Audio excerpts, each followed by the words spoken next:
Hey everybody, this is Jim Nee from Jim Nee Woodworks.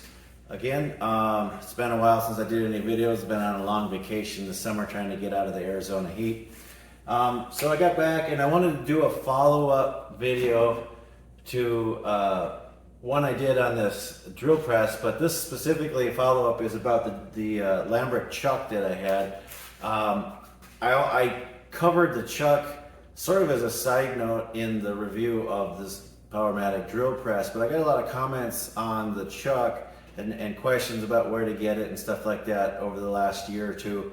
So I wanted to follow up too, just to kind of talk about how I, liked it and how it's lasted and everything over the last couple of years since I've been using it, because I reviewed it when it was brand new.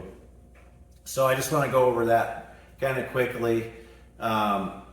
This is one of those tools that it works so much better than the stock component that comes on the drill press. To be honest, almost all the drill presses just come with junk chucks these days. The Powermatics and the Deltas and stuff, they're all made in China. The keyed chucks are okay, but the keyless chucks that they put on them are just garbage. And I really like keyless chucks. So when I bought the drill press, I went and looked around on the internet. I've never used the Llambric, or had never used a Llambric chuck at the time. But I saw some good reviews, so I ordered it. And I can tell you, this is one of those tools that when you use it, it kind of puts a smile on your face every time you tighten it or loosen it. And I'm going to show you up close just how smooth this thing works. And it's continued to work flawlessly for 2 years. And I really think it's worth the money. This is one of the few things that you buy that is just leaps and bounds better than the stock part.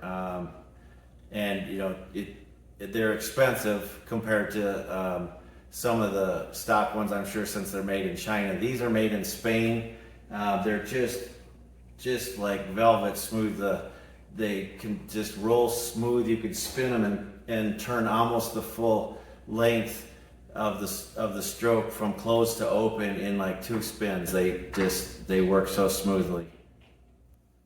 So I don't know if this is gonna focus very well. This model, it's a little bit worn off on the part number here. I have to clean everything in my shop with everything that's steel or cast iron really rusts wherever I handle it. Here in Arizona, it's very dry, so we don't get rusting from the weather, but because you're sweating all the time, that salty sweat just wreaks havoc on the metal surface. So I have to clean this with like steel wool or sandpaper every once in a while to get the rust off. But this is a JK-130-MT2, and that's actually a Jacobs replacement part number. So that's the equivalent Jacobs part. If you look in the Llambric catalog, this is actually a JK-13-MT2. It's a fixed arbor. This is their high precision chuck, so the run out is less than a half a thousandth. But you can see it just, if I give it a spin, it goes all the way down. It just really runs smooth here. Sorry, the camera's not focusing very well. So it does come with slots for a spanner wrench, and the spanner wrench does come with the chuck. I literally have never used that. I can hand tighten this knob. Knurled top here is fixed to the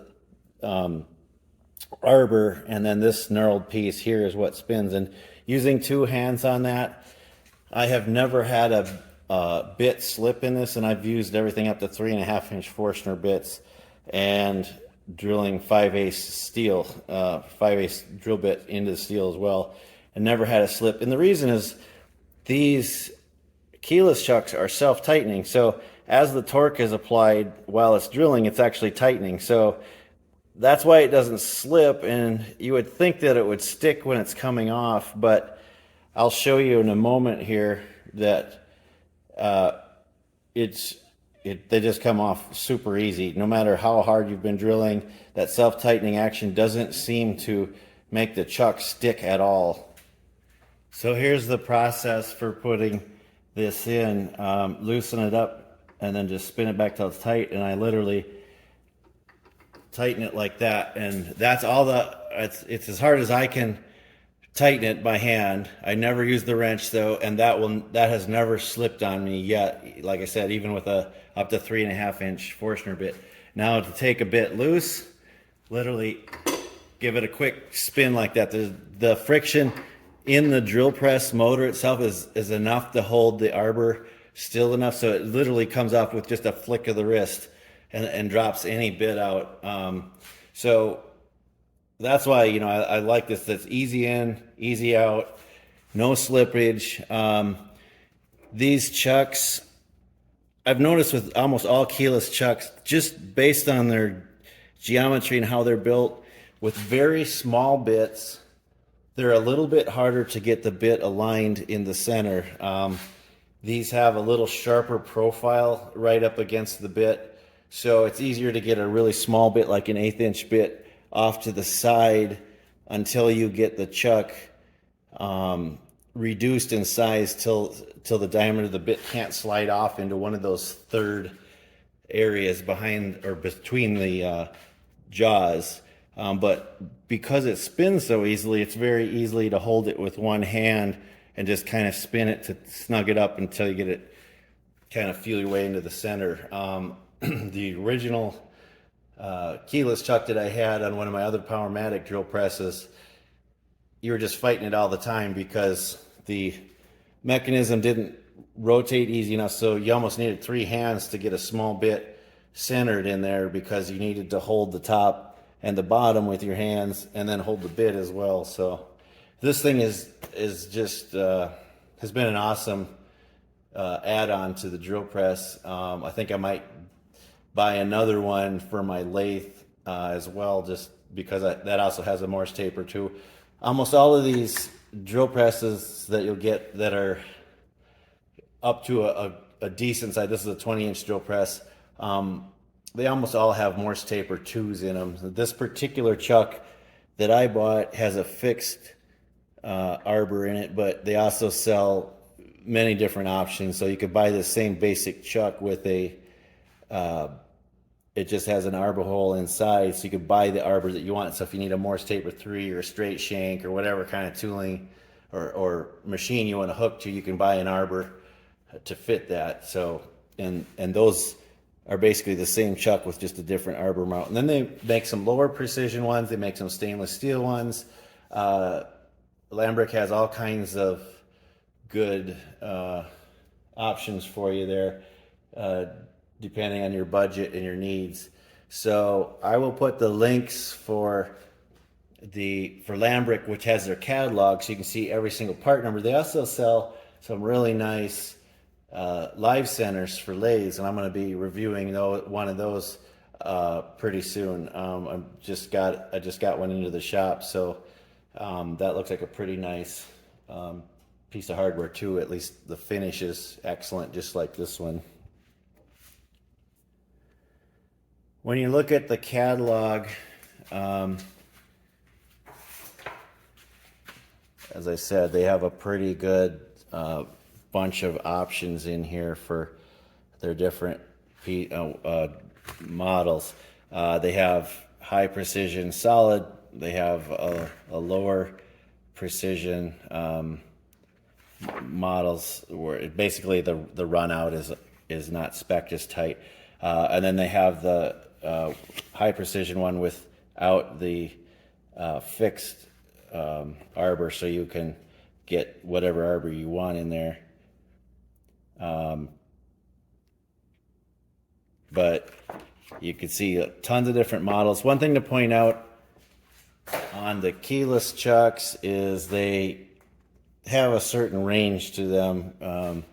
So if you try to get a really big, like 5/8 or bigger capacity, you're going to start losing the ability to put really small bits. So for most of us that are hobbyists and stuff, you're going to want to get the smaller one that has the 1/2 inch capacity, because that will go down to and still close on a 1/32 inch bit. If you get the 5/8, then you have to go up in size. See, the 5/8 is the smallest bit is 1/8 inch, so you start to compromise there. So generally, for most people, I recommend getting the 1/32 to 1/2 inch size.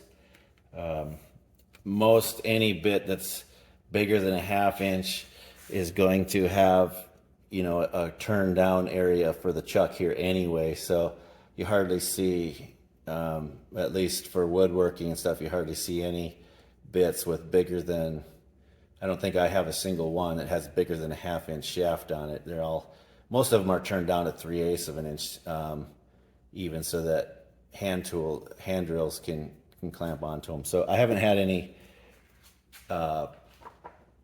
problem with any bits that wouldn't fit into this chuck, and like I said, it does grip the very small bits very well as well. Thanks for watching the video, and if you have any comments or questions at all, please leave them down in the comments section. I also left some links down in the description section for the original video that has some of the information on the chuck, as well as links for contact and catalog information for Llambric as well. Thank you very much.